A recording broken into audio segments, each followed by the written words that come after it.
guys, how are you today? Well, today I'm making a different video, so I want to tell you a little bit more about me and how I learned English. I've got this question quite a lot. Okay, many people have come to ask me, Priscilla, how did you learn English? Where did you study? How did you learn? How long did it take you? Do you still study? How do you do this? So today I would like to tell you a little bit about that and share with you how my routine works now that I am a teacher, and how I study and how I learned the language in the past. Well, I was young, but not so young. I was 15 when I started studying, okay? I did go to a private school. It was an affordable school because my family couldn't pay for a very expensive school, but it was a good one. And the methodology was a little bit different. You would be in a classroom with other students from different levels. You could follow your own pace. If you were fast, if you learned fast, you could move forward to other levels very fast, very quickly. But if you needed more time, you would spend more time on that level or on the book that you were using. So that's basically how it worked. I was in a classroom with different people from different levels, and everybody had some time to talk to the teacher. It didn't focus so much on conversation, so I didn't like that methodology because of that. We had a very short activity in the beginning to talk a little bit. It was very fast, and then once we finished that part, we had to sit down and do all our exercises. So if you really need someone by your side, this is not really the ideal methodology. But I really liked this kind of method, and I really dedicated myself. So I studied really hard. I didn't do many extra activities when I was 15, so I dedicated most of my afternoons studying, reading books. I didn't have so much access to internet. Yes, guys, can you believe that? So I really hit the books, you know, the old-fashioned way. I would go to the library. I would go to the English school and stay there in their library and study and use their books and read magazines, listen to music, watch movies. That's basically what I did, but without the internet. After 2 months, I had already finished my first book that was the basic level. So that's when I realized that the journey was going to be shorter than I had anticipated. So I kept going, I kept studying. When I reached intermediate, I think it was after 6 months, no, in 6 months I reached intermediate. The school invited me to work as an intern. Basically to work as a school assistant, a teacher's assistant. I would spend my afternoons not at home anymore. Sometimes I spent most of my time at the school. So I would stay at the school library and I would help the students who went to the library. And I would help them do their homework. I would try to explain a few things, some grammar points, some exercise that they were not so sure how to do. So that's how I spent my afternoons, and because I was working for them, I was able to do more classes. I studied twice a week, but after I began working for them, I was able to study 4 times a week in a classroom with a teacher. Okay, so when I was 16, I had finished my English course. Now, I want to make a pause here and tell you guys, 1 year is not enough. Like, the Priscilla from when she was 16 is completely different from the Priscilla today. Because in 1 year, I had seen a lot of grammar, a lot of writing, and I had done TOEFL. I did the exam, TOEFL test. But that is not really how you determine if a person is fluent or not. But at that moment, I knew that I had a lot of knowledge in terms of grammar. I had plenty of vocabulary, but there was a lot of work to be done. So I was invited by the school to be a teacher. At first, I was a teacher only to kids. Okay, it was amazing. I love kids, so I had a really good time teaching the little ones. So it was really fun. Then, as I got more experienced, I started teaching teenagers, adults, pretty much anybody. Well, as soon as I finished my English course at the school, I didn't stop. Actually, I've never stopped since then. Since I was 15, I have never stopped studying English. So what I decided to do was I took TOEFL and I passed with a certain score. I don't remember what the score was.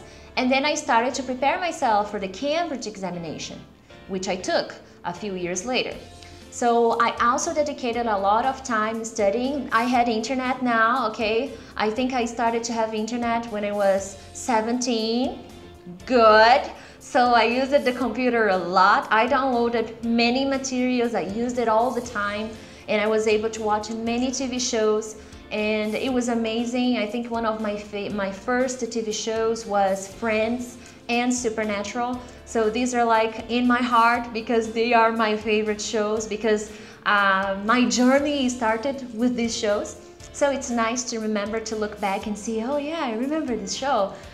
When I was studying English, these were two of my favorite ones. And I kept going, I kept working as a teacher, but that was not, back then, my goal was not to be only a teacher. I wanted to see the world, I wanted to travel. So when I was 20, I decided that I wanted to travel abroad. So I went to Boston, Massachusetts in the US when I was 21. I went there as an au pair, taking care of two beautiful kids. It was really fun. I had a really good time. I already spoke English, so I was able to choose specific courses. There were many courses that I could have taken, okay? As I was in the Boston area, I was able to go to Harvard. No, guys, I was not graduated at Harvard. Please, that's not what it means. But Harvard has an extension school where you can take English classes. However, what I like to point out is that the English class is not like, oh, okay, we're going to study verb to be. We're going to study simple present. They don't really teach you that. They expect you to know that. Depending on the level, of course, it depends on the level. As I was already a speaker, when I went to Harvard, I was already in the proficiency level. So I didn't need to study all those things, but I had some friends who were in lower levels, and then they told me that they had some kinds of exercises to give them all the support they needed. So it really depends on the level. My level was proficiency, so I didn't need to do this. The conversations were much more complex. We had to make presentations, including all kinds of subjects. So for me, it was amazing.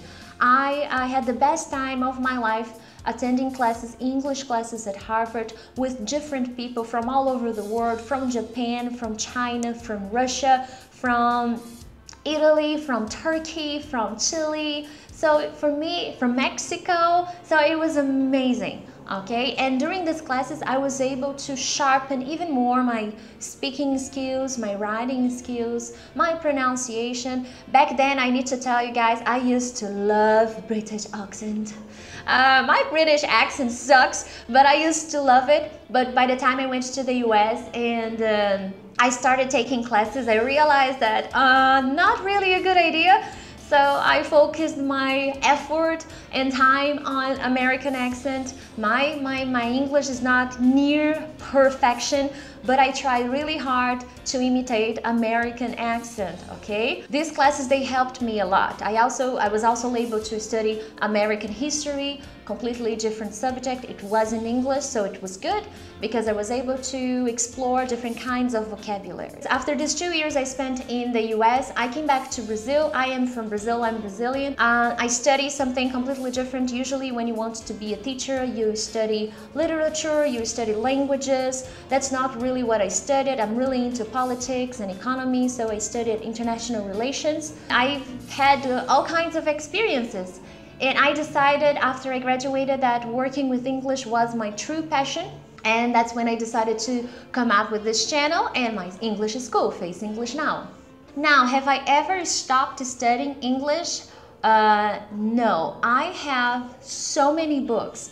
And now with the internet, guys, you have no idea how much content you can find on the internet. There's so much, and not just for English, for any other language you like. So I still study.